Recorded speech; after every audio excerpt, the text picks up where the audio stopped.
Hey, today I'm talking about some of Paul Newman's most acclaimed films. And the names of those three movies are Cat on a Hot Tin Roof, Cool Hand Luke, and The Verdict.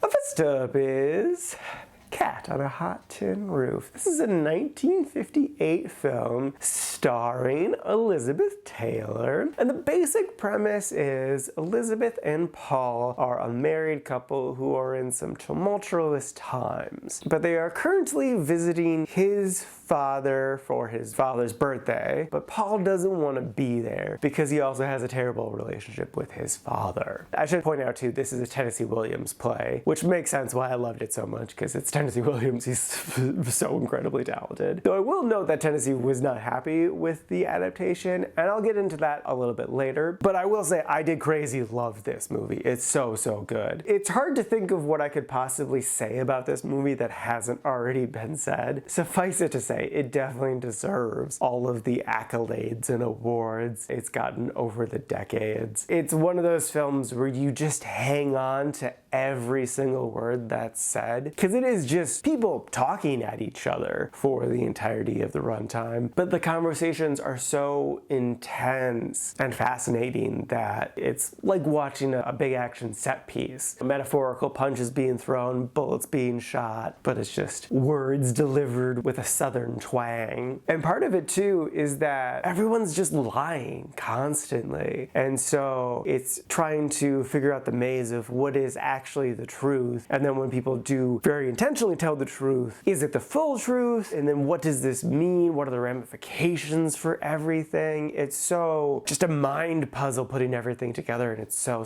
interesting. Because like people are constantly trying to either protect others' feelings or hiding their own self-interest. And it's just a big complex web that as a viewer we're slowly circling going towards the center, which is a nice, interesting, satisfying ending. So like, yeah, no, this has a great, incredible script that is just so impressive. And there's some phenomenal performances layered right on top of it. And then what Tennessee was so upset about with this adaptation is they changed the motivations of a big key moment in the film. I completely agree that the original version is a lot better, that it makes a lot more sense, has a lot more weight, but it was definitely too spicy for 1950s America, and I can wholly understand that. And so I don't really fault the film for it. I'll be vague about it. It had to deal with homosexuality. And like they really get into it in the original play. Yeah, no, it's understandable that 1950s Hollywood did not want to touch that with a 10-foot pole. I will say they do hint at it in this version, and I think you can almost just assume that when they're saying football, they're actually talking about homosexuality. And I think you can still get the same thing out of this one that you could the original, just you have to do a little bit more dissecting the code. So yeah, no, I crazy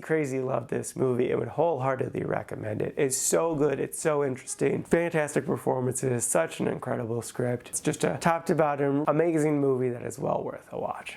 Next up is Cool Hand Luke. This is a 1967 film, and the basic premise is Paul plays Luke, who gets arrested for a crime he definitely committed and is sentenced to a chain gang prison. That's where every day they go out and do road work, so like digging ditches, clearing ditches, putting tar on the road and stuff. And yeah, this is a great little film. There is definitely this sense of dread all throughout that really hit me, just like that being locked in a prison forever ness of it, even though he's not sentenced to a long stint, he only has 2 years, but still there's this unending doom that's ever present that really got me, especially in the beginning. And just like you can really feel the weight of all the physical labor they're doing, the heat of the sun as it's burning their skin, and then just like maneuvering the politics of both all of the guards as well as the other inmates is so interesting. And of course Paul Paul is his normal charismatic self, but he's very reserved and kind of just wants to be left alone, but then he gets so caught up in like the boredom of the place that he does engage with others. A big thing about him is he won't give up even when like he really absolutely should give up. That's just who he is as a person. But he's also not a planner, which is really interesting. So it's definitely a really well-made film that I enjoyed a lot. The part that didn't necessarily work for me as well was the shift into the third act, where, this is a spoiler, but it's kind of assumed that something like this would happen. He makes an attempt to escape, but I didn't feel like I really felt the motivation for it. Because like part of it is the death of a family member and then his mistreatment by the guards in retaliation for just a relative dying. So like I get his frustration at the whole system, but it just seems like we missed a step between like, yeah, this shit is shitty and it doesn't make sense to escape, but I feel like there was a rung there that I needed to fully get on board with why he's doing this. I mean, part of it could just be that he doesn't plan and he's just going by the seat of his pants. So like he didn't even think about it. He just was like, all right, we're doing this. And so because of that, that missing step just doesn't exist because he didn't even have that step. But I still want that step. I'm very fine with him not planning it. I still need whatever that theoretical step is. I don't know. But yeah, no, even with that, I still thoroughly enjoyed this movie. It's a classic. It's a classic for a reason. Thoroughly enjoyed, definitely recommend.